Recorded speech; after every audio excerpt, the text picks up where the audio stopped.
திருவாரூர் மாவட்டம் மன்னார்குடி அதிமுக தலைமையிலான தேசிய ஜனநாயக கூட்டணியில் அம்மா மக்கள் முன்னேற்றக் கழக வேட்பாளர் எஸ். காமராஜ் செருமங்கலம் காரக்கோட்டை உடையார் திருப்பகுதியில் வாக்கு சேகரித்தார். பொதுமக்கள் ஆரத்தி எடுத்து உற்சாக வரவேற்பு அளித்தனர். அப்போது அவர் பேசியதாவது: 3வது முறையாக வேட்பாளராக நிற்கிறேன். நீங்கள் அனைவரும் என்னை கைவிட மாட்டீர்கள், கை தூக்கி விடுவீர்கள் என்கிற நம்பிக்கையோடு தேர்தலில் போட்டியிடுகிறேன். என்னை தூக்கிவிடுவீர்களா? 2 முறை வெற்றி வாய்ப்பை இழந்த எனக்கு ஆறுதலாக இருப்பீர்களா? செருமங்கலம் ஊராட்சியில் உடையார் தெருவில் அனைவரும் எனக்கு ஒட்டுமொத்தமாக வாக்களிப்பீர்களா? உங்களுடைய ஆதரவு எனக்கு நிறைய இருக்கிறது என்று டி.ஆர். பாலு அவர்களும் டி.ஆர்.பி. ராஜா அவர்களும் கடந்த 4 நாட்களாக 50க்கும் 100க்கும் புடவைகளையும் வேஷ்டிகளையும் வாங்கிக் கொண்டு 1000 500 பணத்தைக் கொண்டு ஊர் ஊராக பொதுமக்களுக்கு கொடுத்துக்கொண்டு வந்து கொண்டிருக்கின்றனர். அந்த சூழ்ச்சியில் நீங்கள் விழக்கூடாது.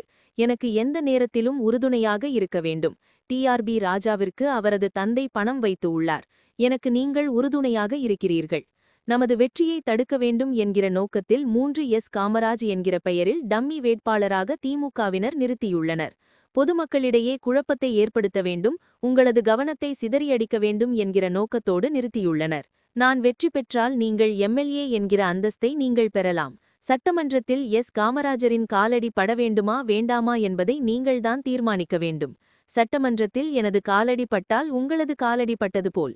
நீங்கள் எந்த கட்சியில் வேண்டுமானாலும் இருங்கள். உங்களை நான் கட்சி மாற சொல்லவில்லை. நீங்கள் கட்சி பார்க்காமல் குக்கர் சின்னத்தில் வாக்களிக்க வேண்டும் என்ற உரிமையோடு கேட்டுக்கொள்கிறேன் என்றார்.